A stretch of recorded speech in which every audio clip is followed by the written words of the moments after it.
ایک وقت آنے والا ہے جب زمین کانپے گی، آسمان سے خون برسیں گے، لوگ بھوک سے مرنے لگیں گے اور ایک فتنہ ابھرے گا۔ کون ہو تم؟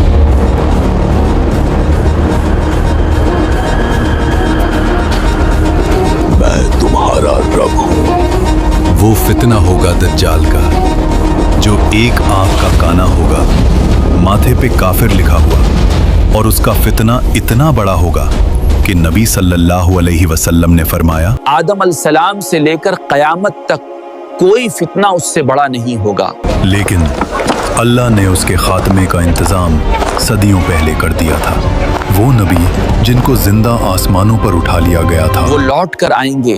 دجال ان کی سانس کی تپش برداشت نہیں کر سکے گا اور نمک کی طرح پگھلنے لگے گا، لیکن اس کا انجام لکھا ہے لد کے دروازے پر، جہاں وہ نبی اپنے نیزے سے اس جھوٹے خدا کا ناپاک وجود ہمیشہ کے لیے ختم کر دیں گے۔ وہ نبی ہیں حضرت عیسیٰ ابن مریم علیہ السلام۔ ہجری سال شروع ہوئے، ابھی کچھ ہی وقت ہوا تھا، صحابہ رسول تمیم داری رضی اللہ اپنے 30 ساتھیوں کے ساتھ ایک سفر پر نکلے۔ سمندر کی لہروں نے ان کے جہاز کو ایک کھلونے کی طرح اچھالا۔ پورا 1 مہینہ وہ زندگی اور موت کے درمیان لت پت رہے۔ سمندر کی لہروں نے انہیں بے ہوش کر دیا، پھر سمندر خاموش ہو گیا اور ایک ہی لمحے میں کشتی غائب ہو گئی،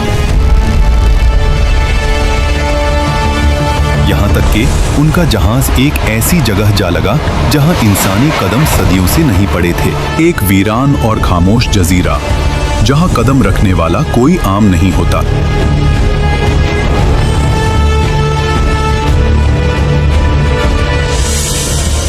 یہ ہم کہاں آ گئے ہیں؟ 30 لوگ، ایک انجان جزیرے کا ساحل اور ایک ایسی خاموشی جو چیخ رہی تھی۔ یہ لوگ تھکے ہوئے تھے مگر انہیں سکون نصیب نہیں ہونا تھا۔ تمیم داری پوچھتے ہیں، کون ہے وہاں؟ سامنے آؤ۔ وہ کوئی جانور نہیں تھا، لیکن انسان بھی نہیں لگ رہا تھا۔ تمیم داری کہتے ہیں، تجھ پر افسوس، تو کیا چیز ہے؟ میں جساسہ ہوں، میں خبریں جمع کرتا ہوں۔ کس کے لیے؟ تو کس کا جاسوس ہے؟ اس عمارت میں چلو،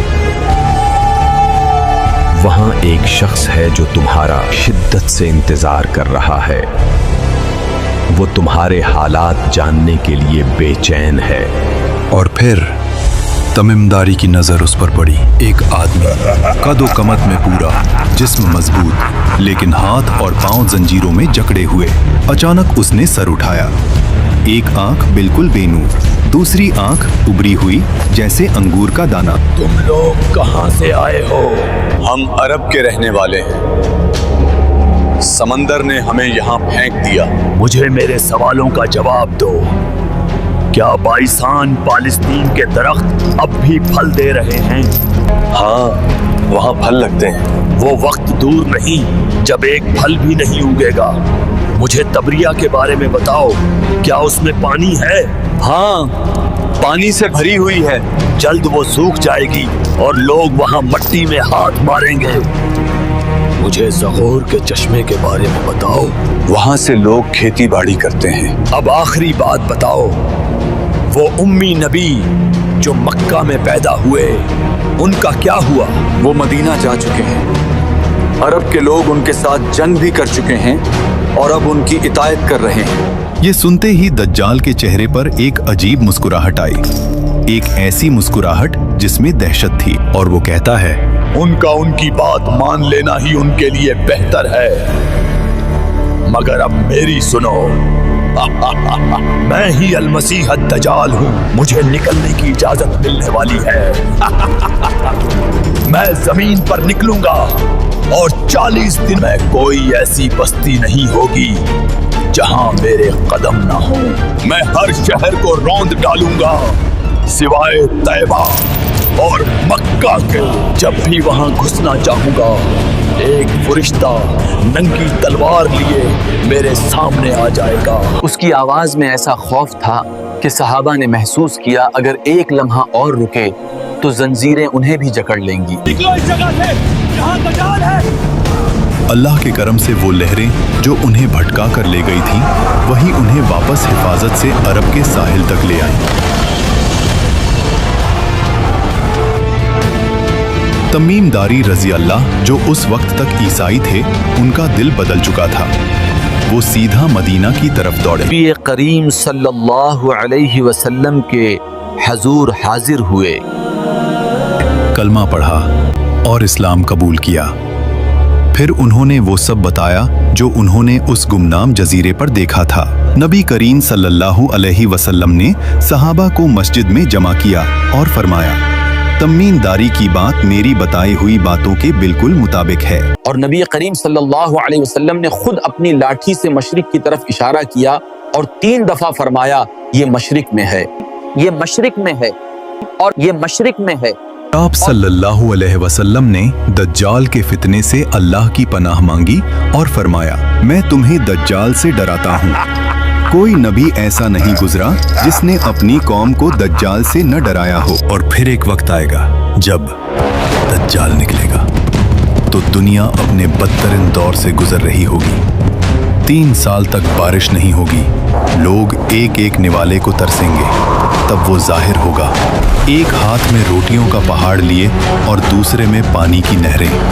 پھر وہ کہے گا، دیکھو، کیا تمہارا رب تمہیں بھوکا مارتا؟ میں تمہارا خدا ہوں، میرے سامنے سجدہ کرو، میں زمین کو حکم دوں گا تو وہ سبزہ اگائے گی۔ وہ ایک نوجوان کو بلائے گا اور کہے گا، اگر میں تیرے ماں باپ کو زندہ کر دوں تو کیا تم مانے گا کہ میں تیرا رب ہوں؟ ہاں ان کو زندہ کر دے پلیز۔ دجال کے ساتھ موجود 2 شیطان اس نوجوان کے ماں باپ کی شکل اختیار کر کے کھڑے ہو جائیں گے اور بولیں گے، بیٹا، یہ بات مان لے، یہی تیرا رب ہے۔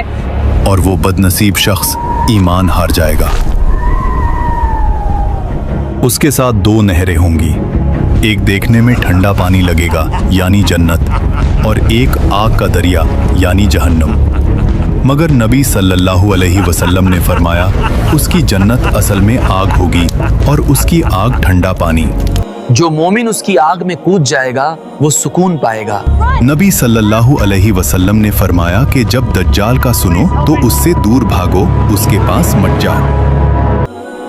اور اسی طرح دجال اپنے 70,000 یہودی سپاہیوں کے ساتھ دنیا کو روندتا ہوا دمشق تک پہنچ جائے گا۔ مسلمان قلعے بند ہو جائیں گے۔ اچانک آسمان کے بادل پھٹیں گے۔ دمشق کی جامع مسجد کے سفید مینار پر 2 فرشتے اتریں گے۔ ان کے پنکھوں پر ہاتھ رکھے ہوئے ایک ہستی نزول فرمائے گی جن کے بالوں سے پانی کے قطرے موتیوں کی طرح گر رہے ہوں گے۔ حضرت عیسیٰ ابن مریم علیہ السلام نماز کے بعد حضرت عیسیٰ علیہ السلام کہیں گے، قلعے کا دروازہ کھولو۔ باہر دجال اپنے عظیم لشکر کے ساتھ کھڑا ہوگا۔ جیسے ہی دجال کی نظر حضرت عیسیٰ علیہ السلام پر پڑے گی، اس کا جسم نمک کی طرح پگھلنے لگے گا۔ نبی صلی اللہ علیہ وسلم نے فرمایا، دجال عیسیٰ ابن مریم کو دیکھ کر ایسے پگھلنے لگے گا جیسے نمک پانی میں گھل جاتا ہے۔ وہ بھاگے گا۔ دنیا کو ڈرانے والا اور خدائی کا دعویٰ کرنے والا خود موت سے بھاگے گا۔ دجال کو کہیں پناہ نہیں ملے گی۔ پتھر اور درخت پکاریں گے، اے روح اللہ، میرے پیچھے ایک یہودی چھپا ہے۔